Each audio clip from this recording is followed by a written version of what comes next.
Boa tarde, o meu nome é André Tomás, sou engenheiro de profissão, moro em Oeiras, tenho 45 anos, sou o pai da Maria Luísa, também conhecida como a Luizinha, tem neste momento 10 anos de idade, está quase a fazer 11, e é doente, portadora de atrofia muscular espinhal, do tipo 2.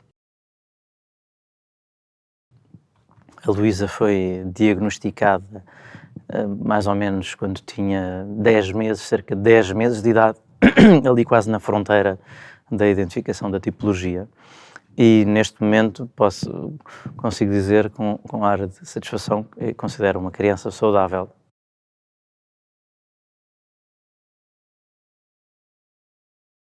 Desde muito cedo que a Luísa começou por tomar uma medicação específica, julgo que a primeira aprovada no país logo na conclusão, foi das primeiras crianças a tomar a primeira medicação específica para a atrofia muscular espinhal.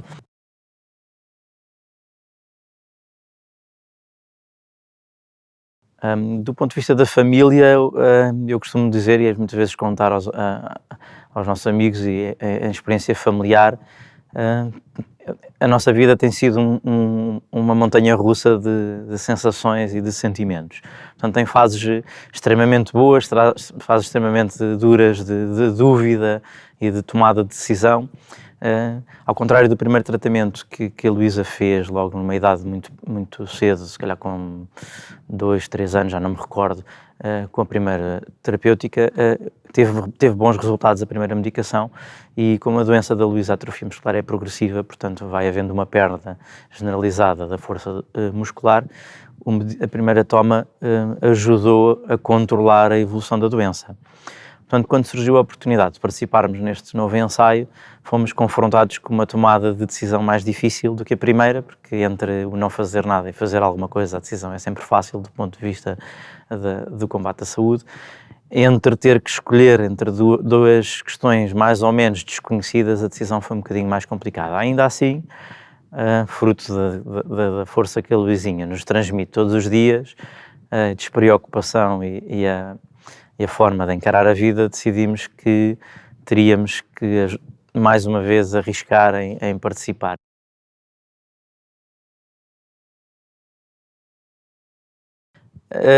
Eu posso lhe dizer que sim e que não. A Luísa ensinou-nos que não há certos e errados.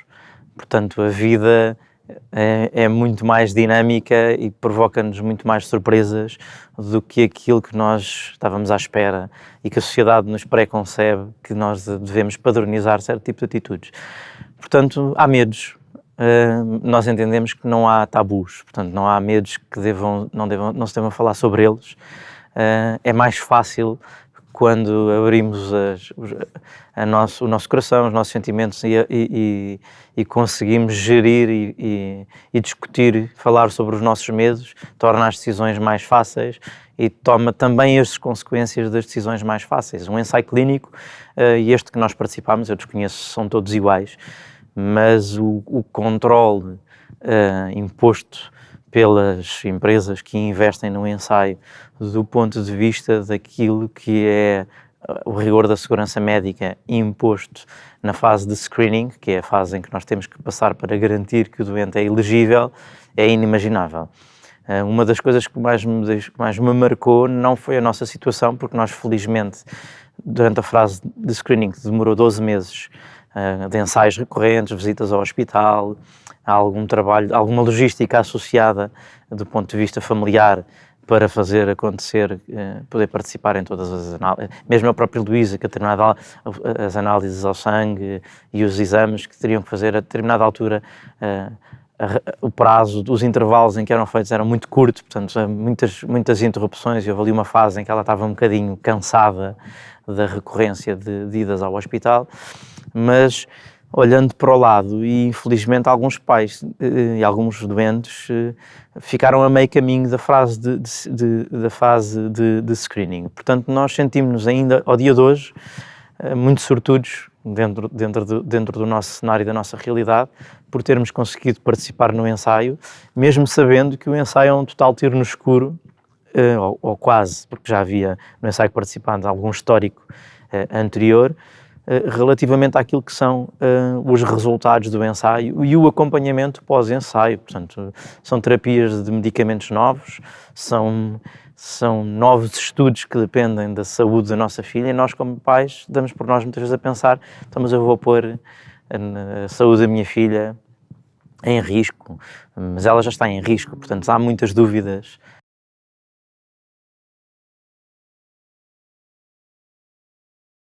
Há expectativas a gerir, obviamente. Há muitas expectativas. Nós, desde o diagnóstico, tomámos uma decisão familiar que nos tem ajudado ao longo dos anos a gerir esta questão. Não sei se é certa, para nós funcionou. Nós baixámos as nossas ambições do ponto de vista das expectativas daquilo que seria o longo prazo. O nosso longo prazo é mais curto do que aquele que nós normalmente estávamos habituados a viver. Aprendemos a valorizar mais o dia-a-dia, a tentar valorizar pequenos sucessos. Isso ajuda-nos a gerir expectativas. Tem um pequeno reverso da medalha, que se calhar também não podemos ter, às vezes damos por nós a pensar: será que estamos a pôr as expectativas demasiado baixas para não nos sentirmos demasiado frustrados ou para ser fácil de atingir? Não há certos e errados. Se calhar há quem nos diga: epá, não, vocês puseram umas expectativas muito, muito altas e conseguiram o impensável. Muitas vezes nós achamos que damos muito pouco e estamos a dar muito, e outras vezes achamos que estamos a dar muito e estamos a dar muito pouco.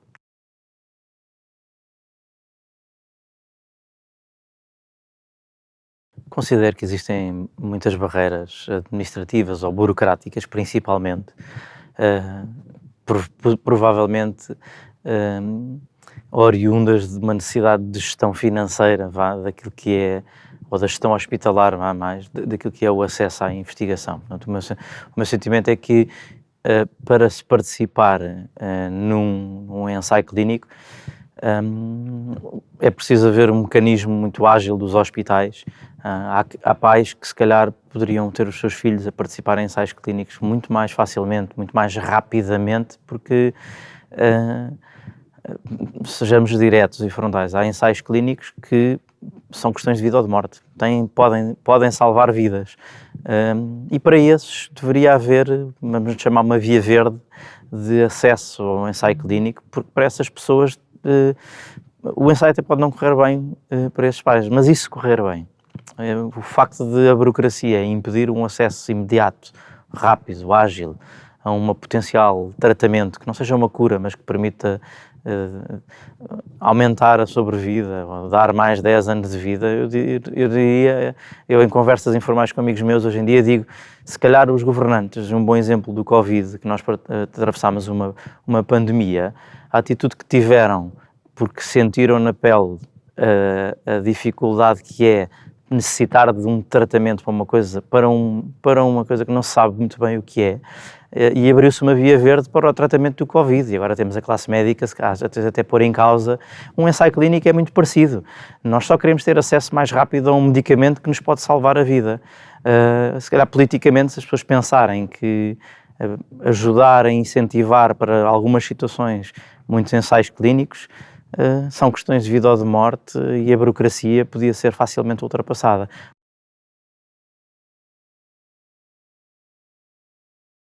Olha, motiva-me a sorrir, como eu disse há pouco, aprendi, e a Luísa principalmente ensinou-nos a valorizar as coisas boas da vida. Portanto, o motivo de sorrir é ter uma família minimamente saudável, que conseguimos nos levantar todos os dias de manhã e ter pensamentos e objetivos tão simples como aproveitar um bom jantar com os amigos, ter os pais ainda, felizmente, alguns avós, ter as minhas filhas contentes por quererem ir à escola, fazer novas amizades, conhecer novas pessoas. Portanto, uma palavra simples é viver, não é? Portanto, aquilo que nos põe um sorriso na cara é poder viver. Portanto, acho que essa é a principal razão, é poder viver, estar vivo, aprender a valorizá-lo, e e felizmente estamos cá e continuamos a viver o dia-a-dia, sempre com novos desafios. A Luísa agora vai passar para o 5º ano, vai para a escola. Os desafios logísticos de um pai e de uma família são muito grandes. Tens questões de acessibilidades, questões de escolares, enquadramento, a própria logística da escola. Há sempre novos desafios todos os anos, há sempre novas preocupações e há momentos bons, momentos menos bons. Felizmente agora estamos a passar um momento bom e temos que o saber aproveitar, por isso vivemos a vida com um sorriso para aproveitar os momentos bons. Sabemos que os maus vão de voltar e às vezes quando estamos em momentos bons até a nossa cabeça nos põe em momentos maus. Portanto, vamos aproveitar as coisas boas todos os dias e andar para a frente, como se costuma dizer.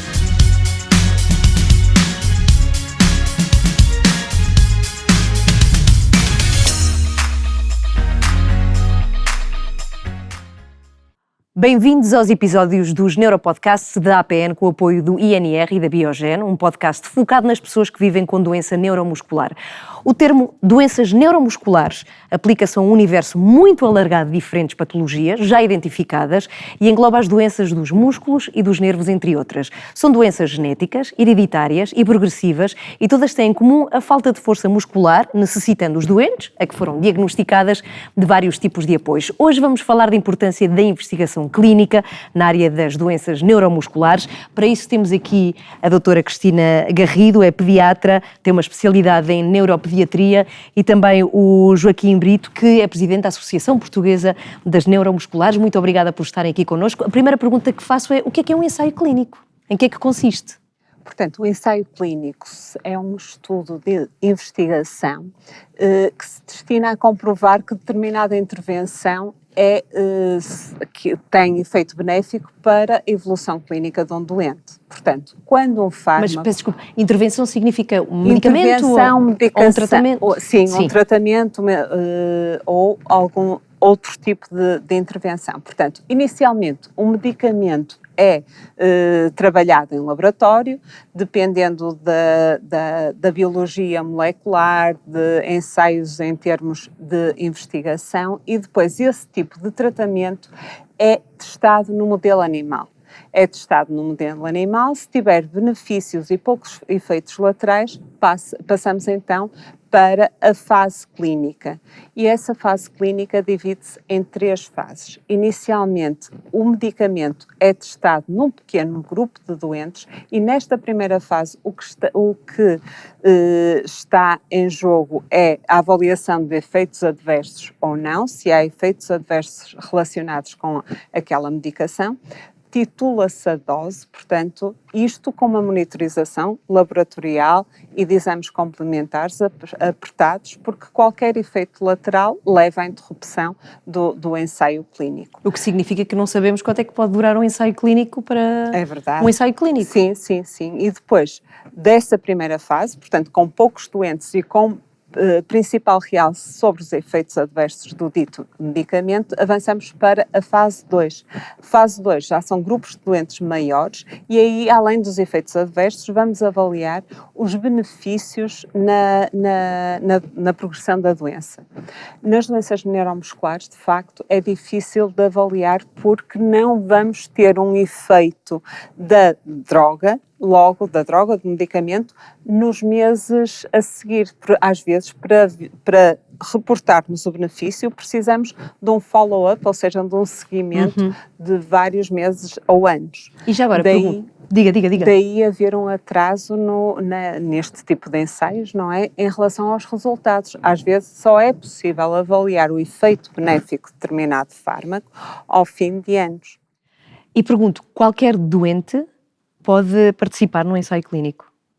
Não, só podem participar naquele ensaio clínico os doentes que forem elegíveis para aquele ensaio clínico em função daquilo que o próprio promotor do ensaio, ou seja, o fabricante da molécula, ou quem desenvolveu a molécula, previu para que aquela molécula fosse eficaz. Ou seja, aquele ensaio clínico visa testar apenas o efeito daquela molécula que vai ser testada e que vai ser, posteriormente, se tiver resultados, vai ser transformada em medicamento, mas só para aquele grupo de doentes. Portanto, são os doentes considerados elegíveis.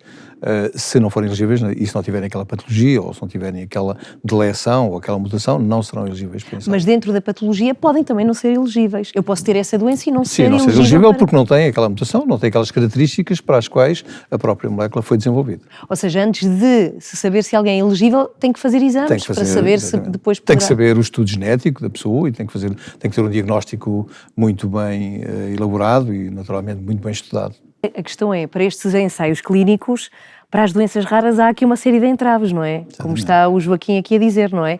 Nomeadamente, é poucas pessoas que podem estar, para já, disponíveis para fazerem o teste e que queiram fazê-lo, porque depois também há aqui uma parte de vontade. E podem não ser elegíveis para fazer. Pode, sim. Pois.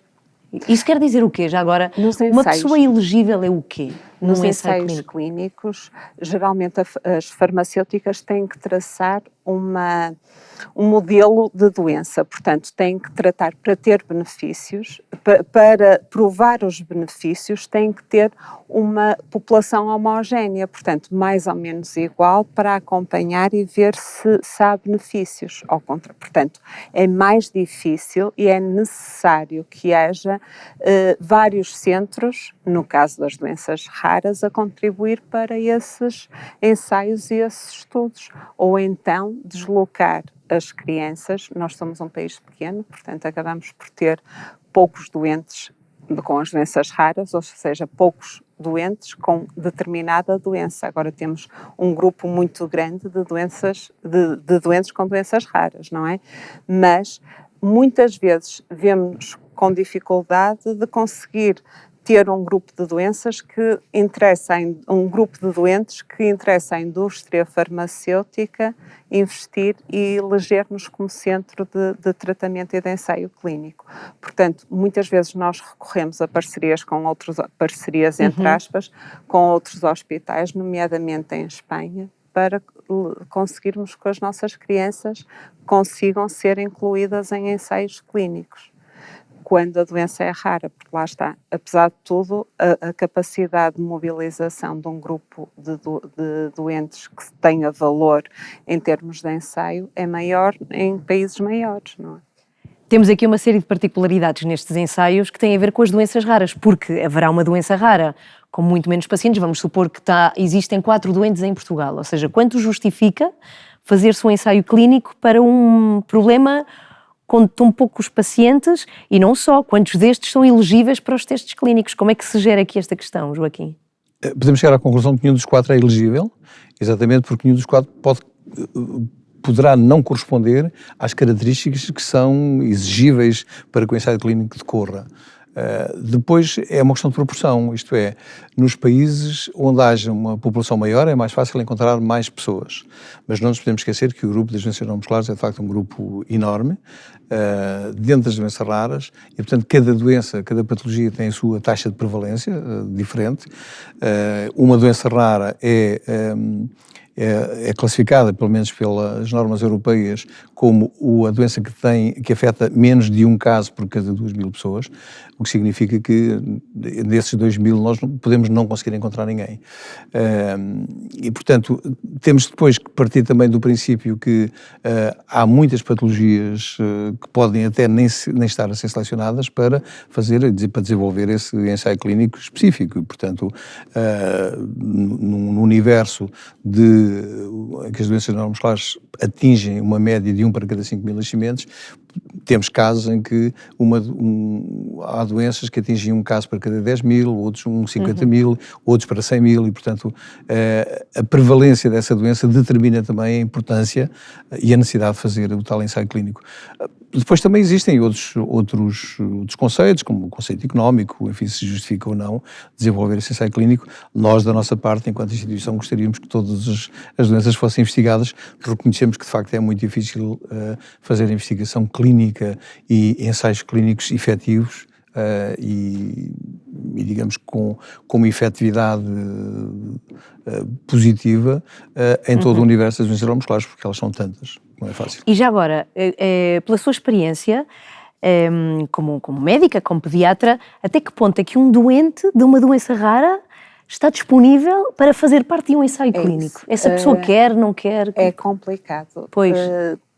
Em doenças que que o prognóstico é mau a curto prazo, há uma ânsia de participar em ensaios, porque de facto sabemos que a curto prazo vai haver um desfecho menos bom. Para outro tipo de doenças é mais difícil recrutar, porque de facto o que nós sabemos recrutar para os ensaios clínicos é que os ensaios clínicos são muito exigentes em termos de tempo, de exames, de monitorizações. As crianças vão ter que se deslocar várias vezes ao hospital, muitas vezes semanalmente, colher análises, ser submetida a vários exames que depois, posteriormente, e na prática clínica, quando o fármaco for aprovado, não será necessário, mas numa fase de ensaio será, porque nós temos que monitorizar muito bem tanto a evolução clínica como os ditos efeitos laterais. E, portanto, também a família tem que ter conhecimento de todos esses entraves e todos esses pormenores que depois, claro, que vão influenciar a decisão de fazer ou não fazer.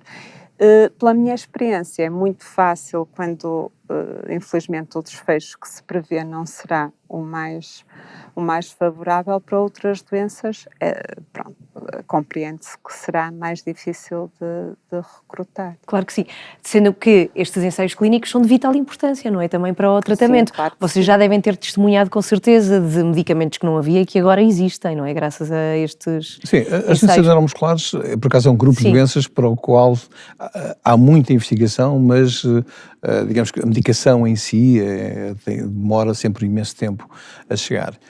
Mas julgo que as famílias, tal como dizia a doutora Cristina, estão todas elas muito ávidas de resultados, claro porque que sim. são doenças genéticas muito, muito incapacitantes, são doenças de facto muito difíceis, com as quais é muito difícil lidar, sobretudo a nível familiar e até mesmo a nível clínico. É muito, muito, muito duro vermos uma criança a degradar-se muito rapidamente, porque há doenças que têm uma progressão muito rápida, e depois, dentro das neuromusculares, há grupos para os quais há uma investigação há imenso tempo, mas para a qual não há qualquer resultado, não é? Portanto, os resultados vêm a conta-gotas. Hoje já estamos um bocadinho numa era da terapia genética, todos nós temos uma esperança diferente de que a terapia genética possa corrigir.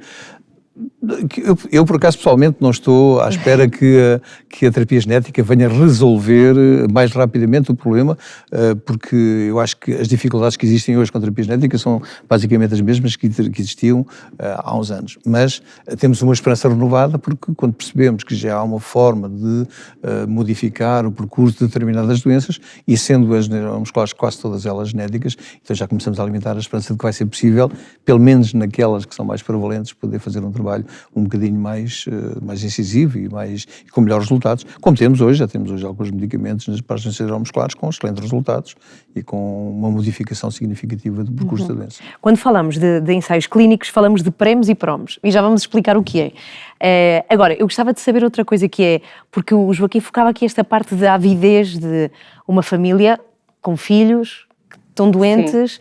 Quando sabem que há um ensaio clínico, de que maneira é que se controla essa ânsia de saber se algo vai acontecer? Há muita avidez e por isso a internet é o meio mais fácil das pessoas procurarem novos ensaios, novos estudos. O que eu queria realçar... Quando há um novo ensaio é publicitado? Ou seja, as pessoas sabem-no? Não, hoje é fácil descobrir. Hoje é fácil, mas sim, o que eu aconselho sempre é que falem com o médico assistente, porque muitas vezes há muitas especificidades dos tratamentos e por isso o médico assistente tem a obrigação de, além de estar atualizado, se segue um doente com uma doença rara, tem que estar atualizado em relação aos ensaios clínicos que estão a decorrer para essa doença e deverá ser a pessoa de referência para tirar as dúvidas sobre outras informações ou informações que chegam aos pais do doente. Portanto, o que eu aconselho é sempre procurar um médico de família para aconselhar sobre esse tipo de ensaios que possam acontecer em relação a determinada doença. Sim, e ter confiança, não é? Ter confiança, porque acredito que isso... há sempre um lado assim meio mágico que sim. esperamos de que se calhar o médico está enganado e isto vai resultar, não é? E esse é o problema. Sim. Esse claro. é o problema. Quando a doutora Cristina refere ao médico de família, eu atrever-me a corrigir que o médico de família pode nem sequer ter conhecimento do médico de família, é o médico que acompanha a família naquele caso, daquela doença. É importante que isso seja dito. Mas ainda relativamente à qualidade da informação, e quando falamos da facilidade de aceder a essa informação, nós sabemos que hoje a internet tem informação muito boa, mas também tem informação horrível. Tem aquelas informações que nem sequer nunca deviam ser autorizadas para publicar, mas elas são publicadas e nós não conseguimos fazer nada contra isso. Agora, as famílias, como se sentem cada vez mais instruídas e cada vez mais informadas, elas próprias criam um dicionário, criam o seu próprio léxico para irem à procura de palavras e a montar jogos de palavras para os conduzir a uma solução. Até porque, provavelmente a doutora Cristina terá mais experiência até disso do que eu, quando chegam à consulta, o que fazem muitas vezes é perguntar ao médico o que é que quer dizer isto, o que é que quer dizer aquilo. Estão mais preocupados em saber o que é que significam alguns termos do que propriamente na avaliação da criança ou da pessoa em causa. E, portanto, é preciso esclarecer e passar a informação de que, efetivamente, a informação que está na internet nem toda é boa, é preciso saber selecionar qual é a melhor e depois saber interpretar muito bem tudo o que lá está escrito. Porque às vezes o que lá está escrito nós não sabemos interpretar, não sabemos os termos, não sabemos os significados, não sabemos como classificar determinadas urgências e, portanto, chama aqui a atenção para que é muito importante que isso seja feito. Muito bem. Agora, vamos à tal questão dos prémios e dos promos, que tem a ver com a experiência reportada pelos doentes, não é? Sim. O que é o prémio, o que é o prom, o que é que isso significa? O PROM são os Patient Related Outcomes, portanto, são escalas que são feitas para o doente poder contabilizar parâmetros que não são contabilizados nas escalas motoras que nós usamos habitualmente. São escalas de bem-estar, em que o doente pode reportar dados subjetivos, como seja a dor, a fadiga ou o bem-estar, e são cada vez mais usados nos ensaios clínicos para avaliar... individuais e muito pessoais. Sim. É a avaliação que cada doente faz em relação àquilo que está a acontecer. E o PREM? O PREM é a experiência em vez de outcome, portanto é a experiência que tem com os serviços clínicos que recebeu e também isso pode exteriorizar em algumas escalas. Portanto, é uma maneira de tornar objetivo e interpretável em termos de um ensaio clínico de experiências dos doentes. Portanto, coisas mais subjetivas, como seja a dor, que é difícil nós, como seja o cansaço, a fadiga, a capacidade motora, o bem-estar, a qualidade de vida, e essas coisas são cada vez mais integradas nos ensaios clínicos. E muito bem, porque de facto é isso que nós estamos a trabalhar para o bem-estar do doente, não é? O objetivo dos ensaios clínicos é tornar a vida dos doentes melhor, certo? Portanto, também temos que ter não só escalas motoras ou escalas objetivas cruas e duras do que a criança faz naquele momento, mas também a percepção dos pais, e quando a criança já tem idade suficiente, de notar pequenas melhorias no dia-a-dia. No caso das doenças musculares é muito importante a fadiga, a tolerância ao esforço, ao exercício, que essas escalas o permitem fazer. E essas escalas são feitas onde? Como? De que maneira? E são escalas standard que são criadas mas tipo planete, feito num computador? São escalas que são criadas e desenhadas em função da quantidade, do tipo de força, de quem avalia a aptidão física de um determinado doente, enfim, são coisas estudadas em função dos limites mínimos e dos limites máximos. Mas são perguntadas ao doente quando? E de que maneira? Enquanto decorrem... No dia das avaliações, além da parte motora objetivada pelos terapeutas e pelos médicos, há uma parte que é um questionário, que aí o doente pode objetivar e relatar a percepção dele. E a comunidade médica depois pega nesses dados todos? Sim, claro. Essa é a dificuldade que a doutora Cristina referia há pouco, que é o ensaio clínico e uma avaliação de determinada evolução da doença, exige uma monitorização constante. Portanto, exige que esteja sempre alguém, ou que seja sempre alguém a acompanhar aquele doente, de preferência a mesma pessoa, que tem a tal noção da medição desde o início do acompanhamento do doente até ao final do percurso.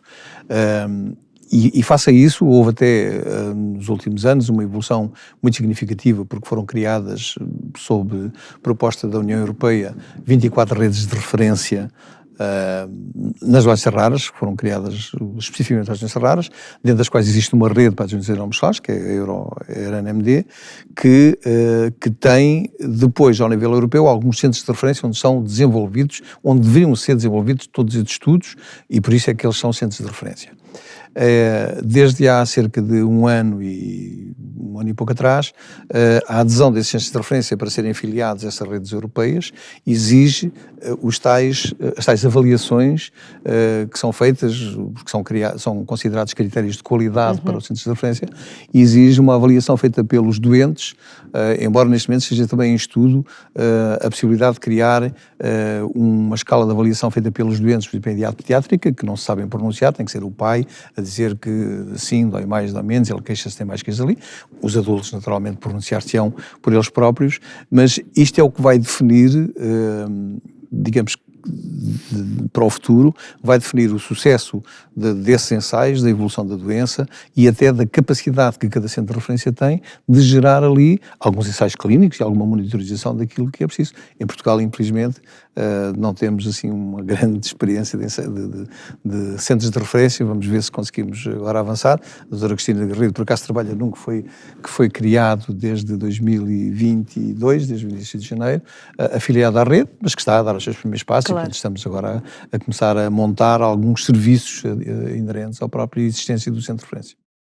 E já agora, voltando um bocadinho atrás, falávamos há pouco da informação, às vezes em demasia, que se pode encontrar na internet, e pergunto-vos aos dois, onde é que se podem saber informações fidedignas? A que sítio é que alguém pode recorrer quando precisa de saber se há ensaios clínicos, ou pode querer participar? Onde é que essas informações se encontram? No site da Rede Europeia, então, de Doenças Raras, temos alguma informação. Depois, o médico procura num site específico, que é o Clinical Trials. De qualquer maneira, como referi antes, eu acho que toda essa informação deve ser filtrada pelo médico assistente. Tudo o que for, porque o que nós assistimos agora é muito, há grupos de Facebook, grupos de pais que acabam por trocar muitas informações. É bom troca de informações, mas em relação a ensaios clínicos deve ser sempre discutido com um médico assistente, não um médico de família. Eu há bocado disse médico de família, mas é com um médico assistente das doenças neuromusculares, portanto com um neuropediatra. Deve ser sempre discutido a elegibilidade, a sensatez de o colocar em determinado tratamento, em determinado ensaio clínico. Por exemplo, já se até a própria evolução clínica do doente, que por vezes, como dizia a doutora Cristina bem, é discutida entre pais em grupos de WhatsApp, do Facebook ou qualquer outro, e por vezes não corresponde exatamente àquilo que se passa, porque cada caso é um caso. Ou seja, um doente pode ter uma evolução clínica que é favorável e, portanto, os pais estão eufóricos, dizem, o meu, enfim, já faz este movimento, já faz aquele, e o outro caso pode ter o mesmo diagnóstico, mas pode ter uma evolução completamente diferente, porque foi diagnosticado mais tarde, porque tem uma evolução ele próprio também diferente, a condição física do doente é diferente e, portanto, nunca podemos generalizar, e é por isso que é sempre importante todas essas informações serem filtradas, serem aconselhadas por alguém. Podem também sempre contactar a Associação de Doentes, que os canalizará com certeza exatamente para o médico assistente e que lhes dará esse conselho, para que não caiam naquele erro de trocar muita informação que depois os próprios pais não sabem digerir e nem sabem classificar. Isso é muito importante. Por exemplo, já aconteceu ter que desaconselhar alguém a fazer parte de um ensaio? A fazer parte de um ensaio, não.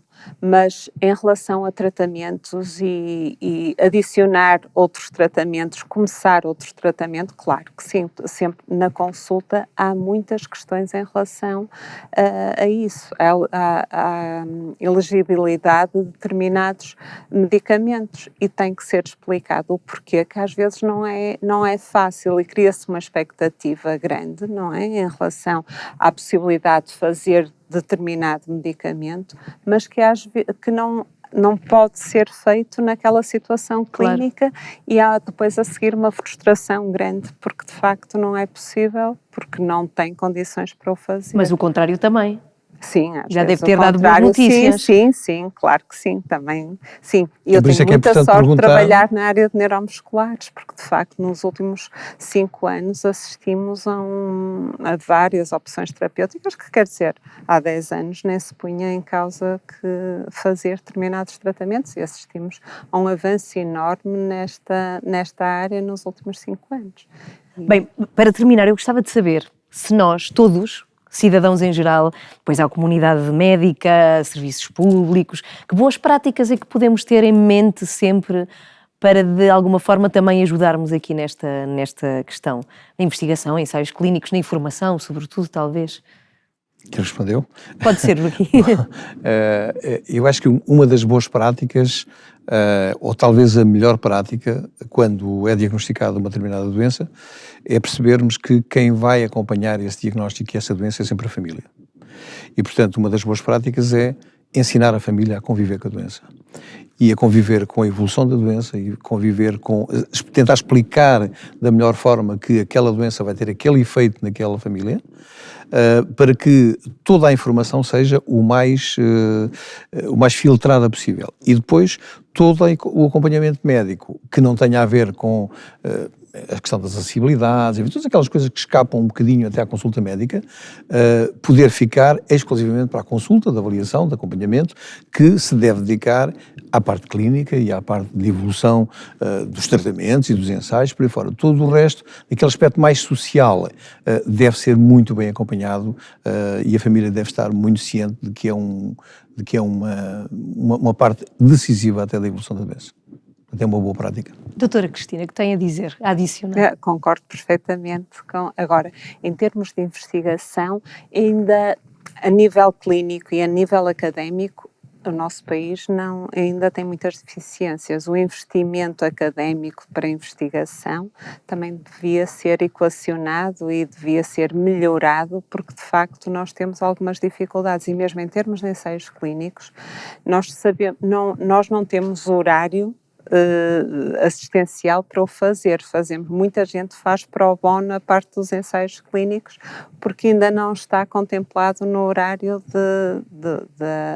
do pessoal médico e técnico que tem que fazer os ensaios clínicos. Isso também é uma coisa que poderia melhorar com uma melhoria do financiamento, quer a nível académico, quer a nível depois da parte clínica. Muito obrigada. E chegamos assim ao final deste episódio dos Neuropodcasts da APN, com o apoio do INR e da Biogen, um podcast focado nas pessoas que vivem com doença neuromuscular. E queria agradecer mais uma vez aos nossos convidados pelo seu contributo. Recordo quem é que esteve connosco, a doutora Cristina Garrido e o Joaquim Brites. Quanto a si que nos ouve, obrigada por estar desse lado. Nós voltaremos no próximo episódio, onde vamos continuar a falar sobre doenças neuromusculares com novos especialistas. Até lá!